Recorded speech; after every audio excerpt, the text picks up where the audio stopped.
We're in Eatonton at with Philip and Sandy, and you know, as y'all know, we're on our way to Stone Mountain, but we stopped to spend some time with some friends. Philip and I and Philip and Minnie worked together for a while. You know, retired now. Philip, living the dream.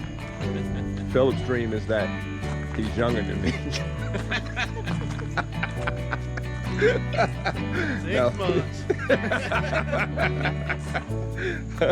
So we're gonna go out and get something to eat. Don't know where we're going yet. I'm sure Philip and Sandy's got something really nice in store. Oh yeah. So let's go eat. It's time for a filsy. We call these a filsy. All right, where are we at? Milledgeville. Look at that sky right here. Yeah. Milledgeville. Hey, at one time this was the capital of Georgia. Milledgeville was? Did not know that. And this is the big psych hospitals.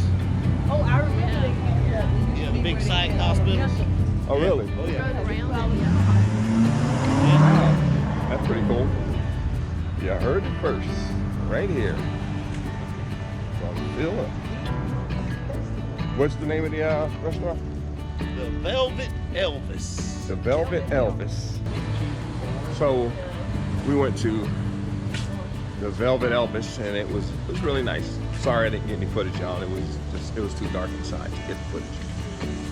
But we're gonna head back to the lake house and chill.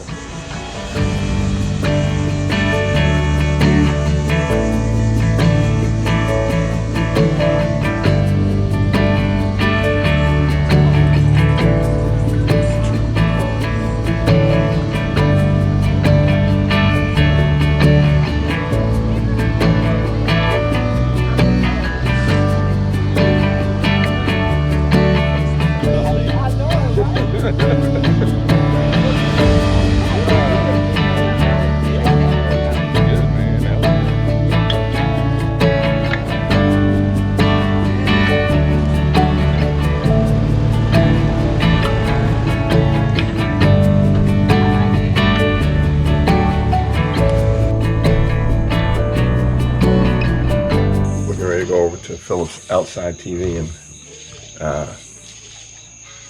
and watch a movie tonight. I don't know if y'all can see me that well right now because it's pretty dark out, but we're gonna enjoy a movie. It's a favorite movie, one of my favorite movies. This is one I can watch over and over and over. Got some beautiful scenery in it. Oh, okay. Which one is that? The Edge. Oh. Benny. You met Benny over there. I met an old man. I said, tell me your story.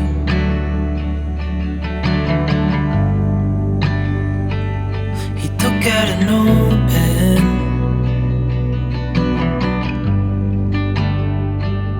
and wrote something for me.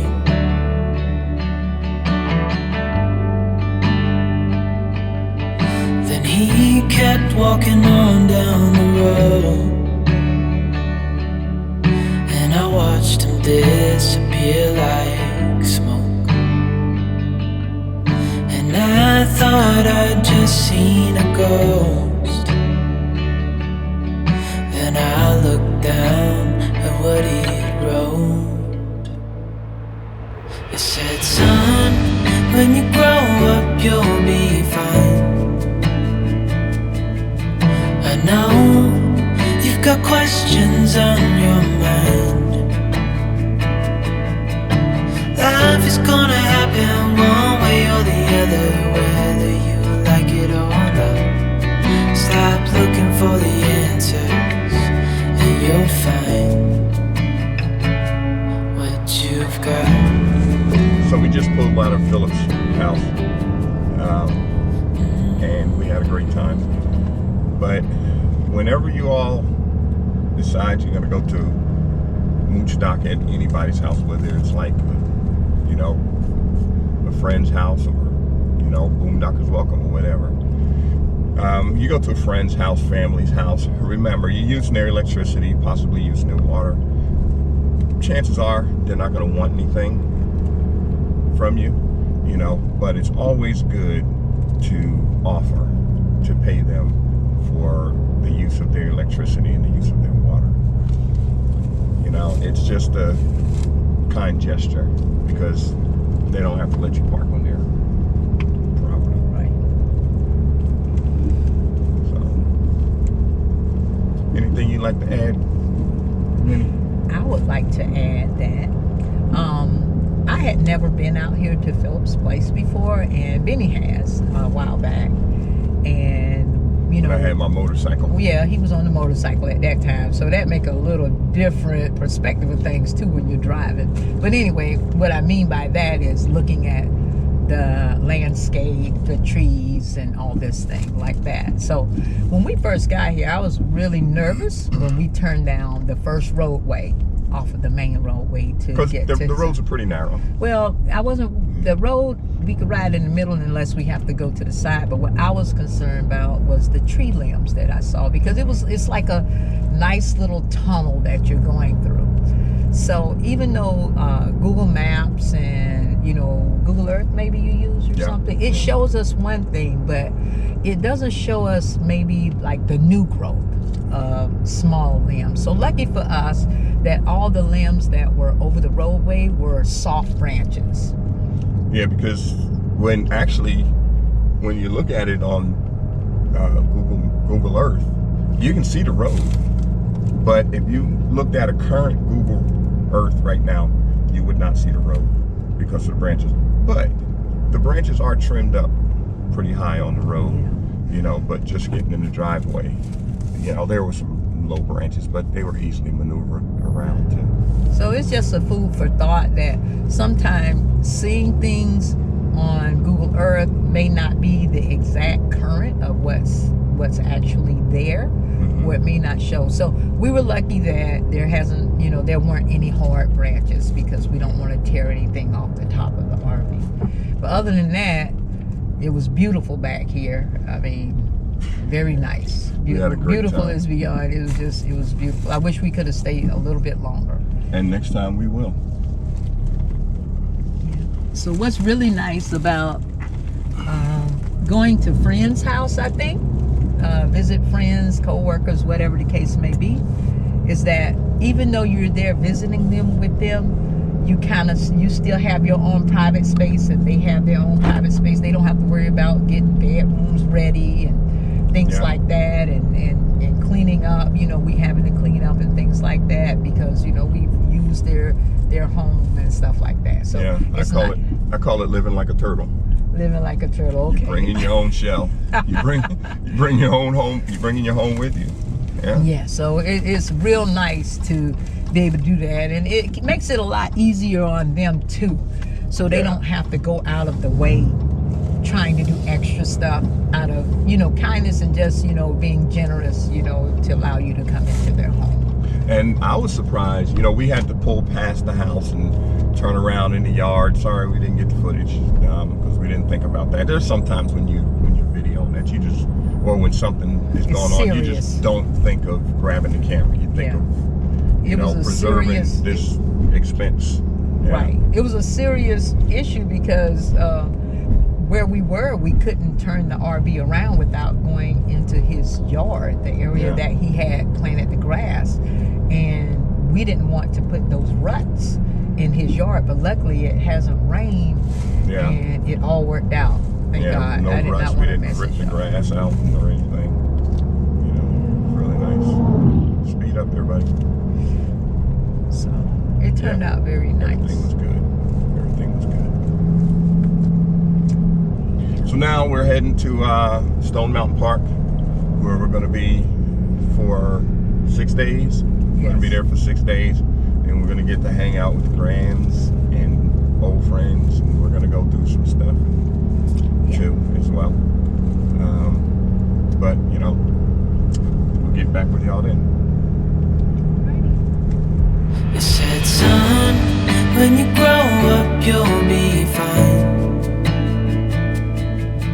I know you've you've got questions on your mind. Life is gonna happen one way or the other, whether you like it or not. Stop looking for the answers, and you'll find what you've got.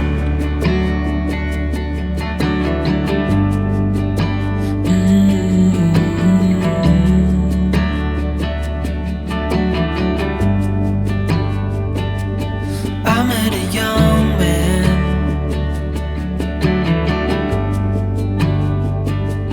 searching for glory.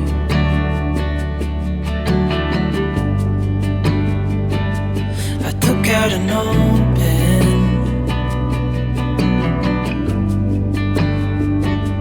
and wrote in my story.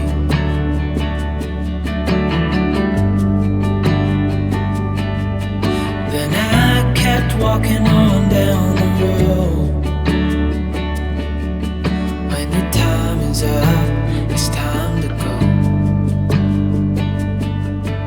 I pray he reads what's on the note and takes to heart what I wrote. I said, son, when you grow up, you'll be fine. I know you've got questions on your mind. Life is gonna happen. Morning, everyone. We're, as you know, we're at Stone Mountain Campground in Stone Mountain, Georgia. We are having an issue with the truck. Something with the DPF system in the transmission. We borrowed my old truck from a friend of ours who bought it from us. And we've been using that since we've been here. Okay. And so we've been like having some dealings with Stone Mountain. You know, they don't seem to capture the concept of truck being in the shop and not being able to pull a fifth wheel without a truck. So we're about to go down to them and, you know, have a conversation possibly with the manager, but we're also going to go to the Chrysler dealership to find out what some options are, see if they have a loaner truck. Because with the problem that exists, they have to call Chrysler technicians out to see what the problem is, because the tech can see there's a problem, they can read the codes, but he doesn't know how to deal with the problem at the dealership. So they have technicians coming out from Chrysler, and so we're here for them.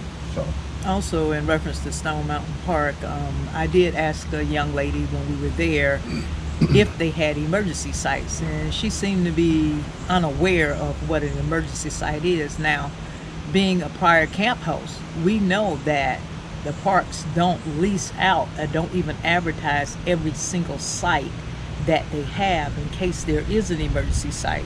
For instance, if they got somebody on a site and the electric go out, can't be fixed, they can put those people somewhere else. You never know, those people may need that electricity for maybe a breathing problem or whatever the case may be. they're about money. It's Yeah. about money for them. They're extremely expensive sites.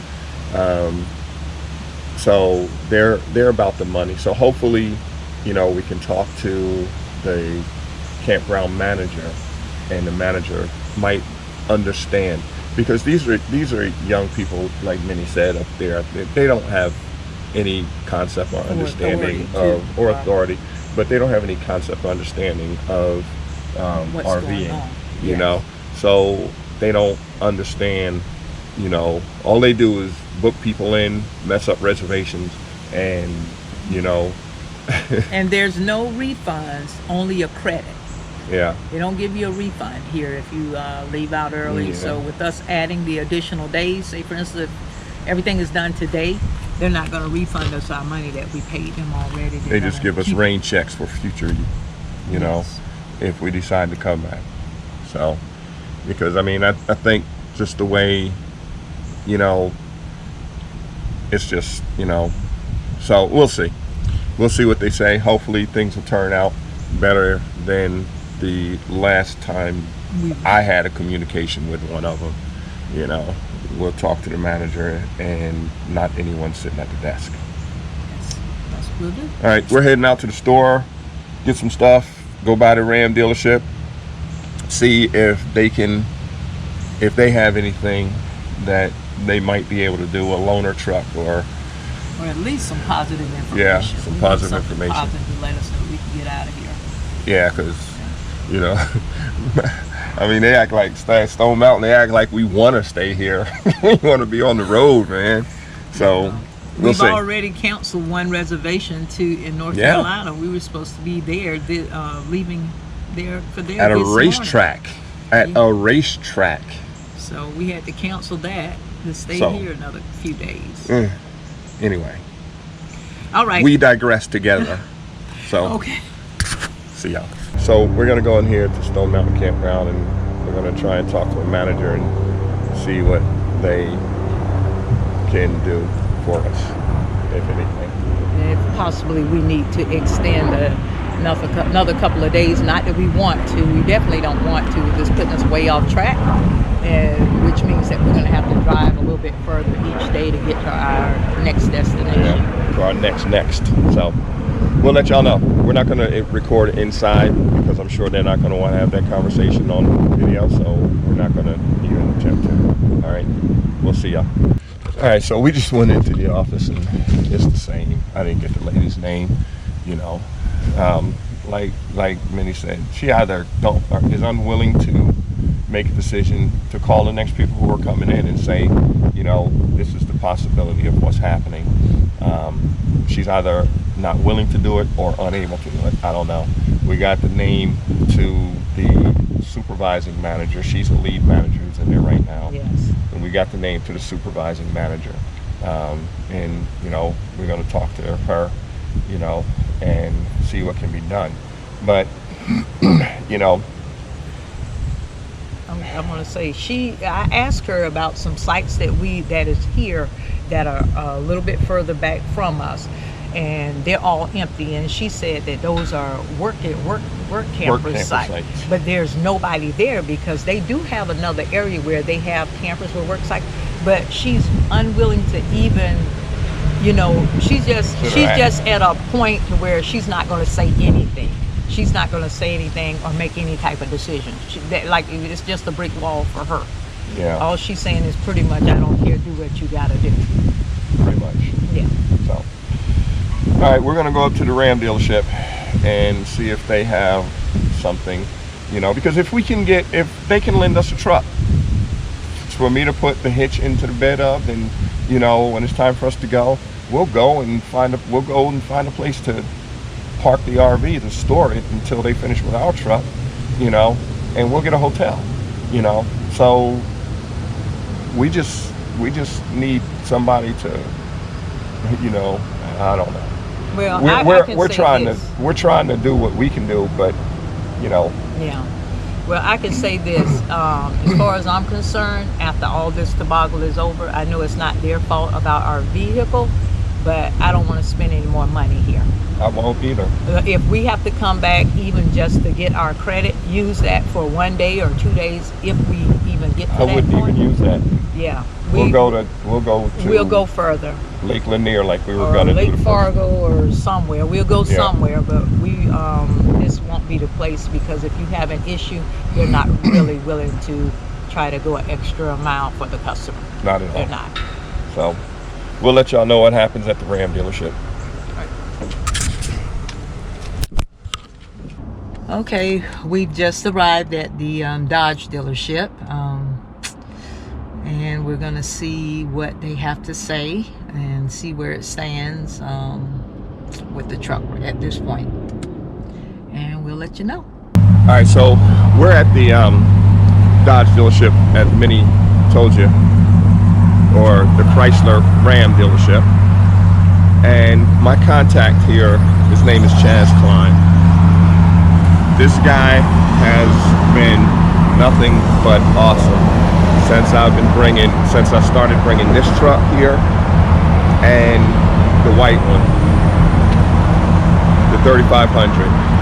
So he gave me a number to call at Ram to let him know that we're probably going to have to get a rental from somewhere, commercial grade rental, and to seek reimbursement because the transmission has to be changed in the truck, and it's going to take a couple of weeks to get a new transmission.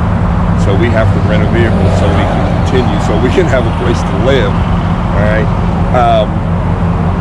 But so at Stone Mountain Park, they weren't even trying to hear what we were saying. Here, Chaz offered me his personal truck to use until our truck is done. The only problem with it is that it's a GMC, and my fifth wheel hitch won't fit in that truck. If it did, then I would accept it, and he wouldn't have a problem with me accepting it. But that's customer service. That's far way beyond, you know, not like at Stone Mountain where they didn't even want to hear what we had to say about our situation. We need you gone, period. So that's a big thumbs up to Chaz, big thumbs up to Chrysler. You know, they're replacing our transmission, of course under warranty, you know, but you know, they're looking out for us, you know. Okay, just getting back to the RV, and we have hope now. We like I said, Chaz gave me a number to call Chrysler customer care. I called and spoke to them, and they have confirmed that if we can find a rental vehicle, then they will reimburse. Of course, it's going to be a special case because the typical rental reimbursement rate is $35 a day, but because of our situation, because we're pulling our home, we live basically in the truck and in the RV, then there's special consideration, and they will reimburse at a higher rate for us. So now it's time for the real work and to start looking for the truck that we need. A Ram with a puck system that I can put the fifth wheel hitch in. So let's hurry up and get started. we're gonna get to work. Whether you like it or not, stop looking for the answers, and you'll find what you've got.